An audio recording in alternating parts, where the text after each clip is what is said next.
필승 전역한 장중사입니다.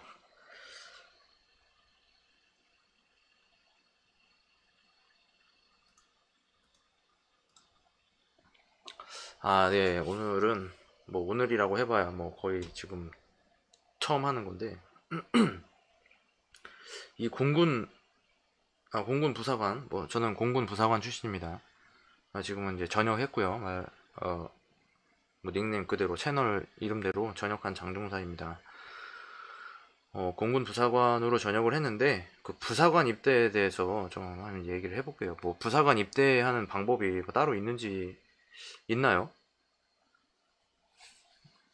뭐 이제 부사관이나 뭐 장교 부사관으로 군대 생활을 하려고 하시는 분들이 꽤 많이 있는 걸로 알고 있어요. 워낙에 이게 이제 안정적인 그 직장 생활로 인식이 되다 보니까 이제 군대 생활을 또 이제 남자 같은 경우에는 어차피 이제 군대 생활을 해야 되기 때문에 이제 장교 부사관으로 군 생활을 하려고 하는 분들이 또 많이 있어요. 뭐 저는 이제 장교 생활에 대해서는 뭐 이제 간접 경험을 통해서만 알고 있지 뭐 제가 직접 경험을 하진 않았기 때문에 뭐 구체적으로 뭐 어떻다라고 이야기할 수는 없지만 그래도 이제 장교의 어떤 이제 출신 성분에 대해서는 기본적으로는 알고 있죠. 그러니까 장교부터 뭐 간단하게 먼저 이야기를 하자면 음 이제 사관학교가 있고 그리고 학사 장교가 있고 뭐 ROTC 있죠. ROTC 학사 장교가 있고 그리고 그 후보생이 있고 저기 후보생, 그러니까 대학교 4년을 마치고, 뭐 그건 뭐 학과와 상관없습니다. 4년을 마치고 그 장교로 이제 지원을 하는 거죠. 여기 이제 보시면은 그죠? 학사, 사관, 후보생이 있는 거죠. 근데 뭐 공군에서는 이제 ROTC가 있고 학사, 사관, 후보생이 있고 뭐 이런 거는 잘 모르겠습니다. 자, 어쨌든 이렇게 크게 이렇게 이제 있고 어 그다음에 이제 부사관을 보면은 부사관은 뭐 이거는 이제 공군에 관련돼 있는 겁니다. 공군에는 특히 항공과학고등학교, 그다음에 학군 부사관 후보생이 있네요. RNTC. 그러니까 이 전문대학교에서 학과에서 이거를 이제 선발한다고 하는 그런 제도가 있는데 이러한 방법도 있는 거고 부사관 후보생도 있고 부사관 후보생은 고등학교 졸업이면은 이제 지원할 수 있는 겁니다. 근데 이게 지금 뭐 저 때는 제가 2004년도에 입대를 했는데 뭐 꼭 공군 부사관에 대해서만 이야기하고 싶은 건 아니지만 뭐 전체적으로 뭐 비슷할 거예요.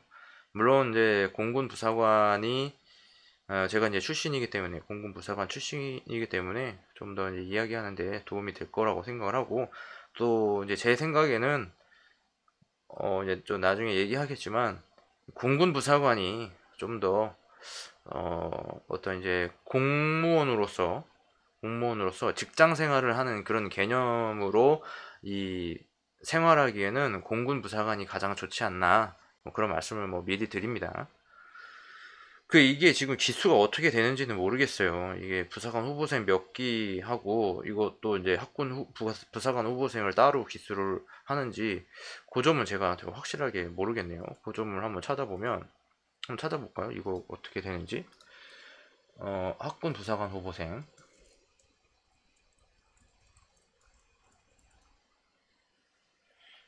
뭐 3기 새로 기수가 따로 나가네요. 그죠? 공군 6기 학군 부사관 후보생 모집 이렇게 돼 있으니까 이제 전문대학 그죠? 전문대학에서 이렇게 되고 그다음에 부사관 그냥 이제 학군 아니고 부사관 후보생은 지금 몇 기까지 갔나요? 부사관 후보생이 지금 237기를 2000 이건 했네요. 입대를 했겠네요. 그죠? 입대를 했으니까 이병이 10월 5일날 요거 이제 부사관 후보생 238기가 입영이 예정이 돼 있는 그런 상태네요. 그러니까 지금 모집이 지원서 접수 8월 10일부터 21일까지니까 올해 239기까지도 지원서 전형이 끝났습니다. 아무튼 이렇게 이제 그 다음에 항공과학고등학교 그 제도가 있는데, 항공과학고등학교하고 이 부사관 후보생하고는 뭐 기수가 별개예요. 별개인데 이, 이 항공과학고등학교가 이제 고등학교를 졸업하자마자 바로 인관이 되거든요. 그래서 거의 2월 달에 인관을 하는데, 지금 여기 이제 보시면은 부사관 후보생을 보시면은 기수가 좀 애매해지는 그런 경우가 있어요. 이런 거 같은 경우 지금 239기 같은 경우에는 2021년 5월 1일에 임관하잖아요. 근데 이제 3월 달에 임관하는, 그러니까 2월에 졸업하는 이 항공과학고등학교나 이 학군 부사관 후보생은 뭐 굳이 생각할 필요가 있나? 그러니까 이제 부사관 후보생은 뭐 나이에 관련이 없기 때문에 뭐 좀 이제 나이 가지고 이걸 따질 건 아니지만, 어쨌든 기수 관계는 항공과학고등학교가 이제 좀 빠르다, 또는 이제 학군 부사관 후보생이 빠르다고 봐야 되겠죠. 그래서 요것은 뭐 기수를 따지는데 좀 불리한 영향을 미칠 수도 있고, 뭐 1월 1일날 뭐 인관하는 경우에는 좀 빠르지만 뭐 동기를 먹거나 뭐 그런 경우도 있을 테고, 뭐 그런 것들이 좀 존재할 것 같습니다. 뭐 요즘에는 어떤지 모르겠는데 그게 뭐 관례적으로 계속 그렇게 이어져 오는 거기 때문에 어쩔 수 없는 것 같아요. 근데 이제 고등학교를 졸업하자마자 이제 19살, 20살 되는 그런 이제 인원이 그 하사를 달고 있기 때문에 이 부사관 후보생이나 혹은 이제 학군 부사관 후보생과의 그 관계를 잘 해야 될 필요가 있죠. 아무튼 이 부사관은 출신이 이렇게 세 가지로 나뉘어 있습니다. 뭐 저는 이제 학군 부사관 후보생에 대해서는 잘 몰라요. 이게 생긴 지 어, 오래되진 않았을 겁니다. 이게 이 개요를 보면은 언제 만들어졌다 뭐 그런 내용이 어, 없는 것 같은데, 아무튼 그렇습니다. 그리고 뭐 육군 부사관도 있고 해군 부사관도 있을 거예요. 근데 부사관이라는 이 제도 자체는 뭐 비슷한 거기 때문에, 그러니까 어떤 군에서 근무를 하느냐 뭐 그 차이인 거지, 뭐 부사관으로서의 뭐 대우나 복지나 뭐 그런 것들은 대부분 비슷할 거라고 봅니다. 이제 복지라고 얘기하는 거는 어떤 이제 그 급여라든지 월급이라든지 보너스라든지 휴가라든지 뭐 그런 것들이 해당이 되겠죠. 근데 이제 확실히 차이가 나는 것은 뭐냐면 이 근무지예요. 근무지가 확실히 차이가 나는데, 이제 육군은 뭐 부대가 뭐 전국적으로 여러 군데 있지만 보통 이제 전방에 많이 뭐 배치가 되는 것 같아요. 그러니까 전방 자원이 많은 거죠. 전방에 배치되는 자원이 많은 거고, 후방 쪽으로는 아무래도 이 덜하다 뭐 그렇게 볼 수 있겠죠. 당연히 뭐 전방에 그 군대가 이제 몰려 있으니까, 집중돼 있으니까, 그러니까 육군이. 또 이제 해군 같은 경우에는 어 이제 물론 이제 육지에서 생활하는 이 해군 병력도 있지만 그 해군이라는 그 특수한 그 목적에 의해서 주로 이제 함정이나 뭐 그런 이제 바다 배 위에서 생활하는 경우가 많이 있겠죠. 그렇지만 이제 공군 같은 경우는 거의 비행단에서 근무를 하거나 혹은 방공포대에서 근무를 하더라도 이게 거의 대도시에 인접해 있거든요. 그렇잖아요. 공항도 뭐 대도시 인근에 있는 거고, 물론 뭐 지방에 가면은 또 이제 뭐 또 다른 이야기도 될 수 있습니다만은, 어쨌든 이 공항이라는 이 자체가 이 대도시의 인근에 있어요. 그래서 이 생활하는 데는 좀 글쎄 뭐 부대 안에서만 생활을 한다면 뭐 굳이 그게 차이가 있겠냐 뭐 이렇게 생각할 수도 있지만, 어쨌든 좀 이게 도시 생활권을 이용할 수 있다는 점에서는 아무래도 육군이나 해군에 비해서는 좀 더 자유로운 편이죠. 그래서 뭐 출퇴근 개념을 바로 적용할 수 있다든지, 그러니까 뭐 집을 두고 여기서 이제 뭐 차를 이용해서 출퇴근을 하는 거예요. 뭐 그것이 공군에서는 얼마든지 가능한 이야기입니다. 뭐 굳이 뭐 관사에 살지 않더라도 그것이 가능한 이야기거든요.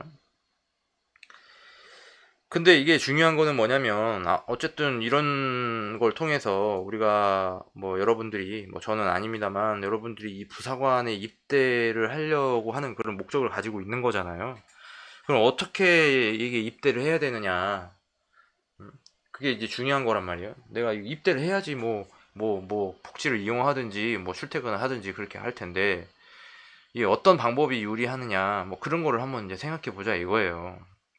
근데 요즘에 보니까는 이제 공군 부사관 혹은 뭐 부사관, 부사관 이런 거를 검색을 해보면 뭐 학교도 많고 또 이런 뭐 학원 같은 것도 있고 그다음에 뭐 교재 같은 것도 뭐 많이 나와 있는 것으로 이제 알고 있어요.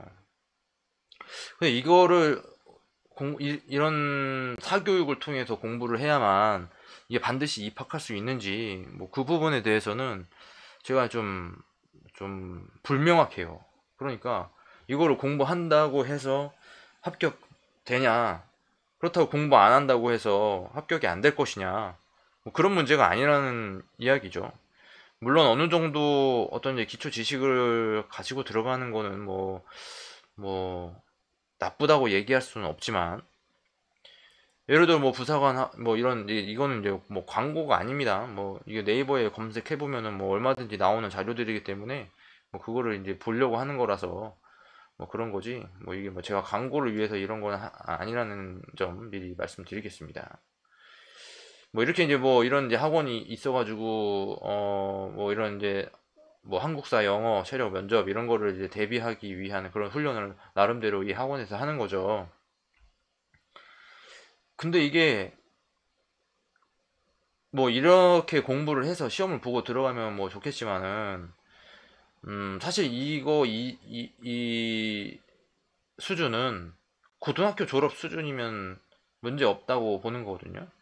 오히려 뭐 제가 뭐 광고하는 게 아니라 오히려 여기에 영업을 방해하는 일이 될 수도 있는데, 뭐 제가 궁극적으로 이야기하는 바는 이게 결국에는 자기가 얼마만큼 이 지식을 가지고 있느냐에 따라 그 어떤 이제 필기 시험을 보아서 그 성적을 좋은 성적을 받을 수 있는 거다.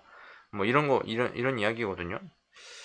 글쎄요, 그게 저는 뭐 제가 자랑이다 뭐 이렇게 얘기하는 건 아니고, 저는 솔직히 어 공부를 하지 않았습니다. 그러니까 부사관에 입대하기 위해서 별도로 공부를 하진 않았어요. 특히 이론적인 공부는 하지 않았습니다. 제가 중요하게 생각했던 건 체력이에요. 체력 검정. 그러니까 체력이 중요하다고 생각을 했기 때문에 이 체력 검정에 그 집중을 많이 했습니다. 이게 뭐 사람마다 뭐 또 다르겠지만, 뭐 고등학교는 이제 제가 나왔고, 뭐 고등학교 때 어느 정도 공부했던 그 수준이 있기 때문에, 그렇다고 뭐 잘한 건 아니에요. 뭐 제가 잘했으면은 뭐 대학도 가고 뭐 장교로도 갈 수 있었겠지만, 공부를 뭐 그래도 하위였기 때문에, 공부 그 성적 순위가 거의 하위였기 때문에 그 부사관을 선택할 수밖에 없었던 겁니다. 그렇다고 뭐 부사관을 비하하는 건 아닙니다. 왜냐면 제 동기 중에서도 뭐 어, 서울에 있는 S대 출신 동기도 있었고 부사관인데, 그러니까 부사관으로 들어온 거예요. 왜냐, 부사관이 더 이 장기적으로 안정된 그 직장을 유지할 수 있겠다 이렇게 뭐 인식을 하고 그걸 알고 왔는지, 어쨌든 뭐 대학교를 졸업하고도 4년제를 졸업하고도 부사관으로 입대하는 경우가 많이 있었습니다. 그래서 이제 이제 체력 검정을 중요시하게 생각해서 그 이제 평가가 있기 전에 뭐 최소 한 3개월 이전부터는 거의 뭐 체력 훈련에 나름대로 개인적으로 돌입을 했어요. 뭐 이걸 뭐 그렇다고 뭐 이렇게 헬스장을 다닌 것도 아니고, 그냥 이렇게 뭐 공원이나 혹은 이제 그, 그 천변 있잖아요. 이렇게 그 무슨 천 이렇게 보면 여기 또 이렇게 그 뛸 수 있는 코스가 있어요. 그런 데로 그냥 뛴 거예요. 하루에 뭐 3km씩 뛰고 뭐 그 정도 이제 훈련을 하고 또 제 방 안에서 뭐 잇몸 일으키 그게 이제 평가가 뭘 어떤 거를 평가할지가 정해져 있기 때문에 팔굽혀펴기 하고 잇몸 일으키기 하고 그 다음에 1.5km 달리기 그 준비를 위해서 이제 준비를 한 거죠. 그래서 사실 먼저 이제 준비한 것은 원래 이 공군부사관이 아니라 육군부사관입니다.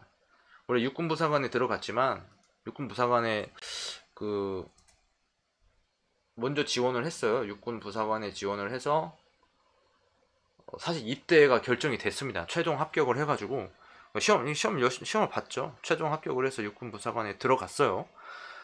들어갔는데 아무튼 그 이제 시험 얘기를 먼저 하자면 필기 시험의 난이도는 그렇게 어렵지 않았습니다. 사실 뭐 그냥 뭐 어떻게 보면 어려울 수도 있는데 예를 들면은 문제가 뭐 역사 뭐 한국사 문제다 그러면 뭐 6.25 전쟁은 몇 년도에 일어났는가 뭐 그런 문제였어요. 그리고 영어 문제 같은 경우는 백화점이 영어로 뭐냐 뭐 이런 거를 물어봤단 말이에요.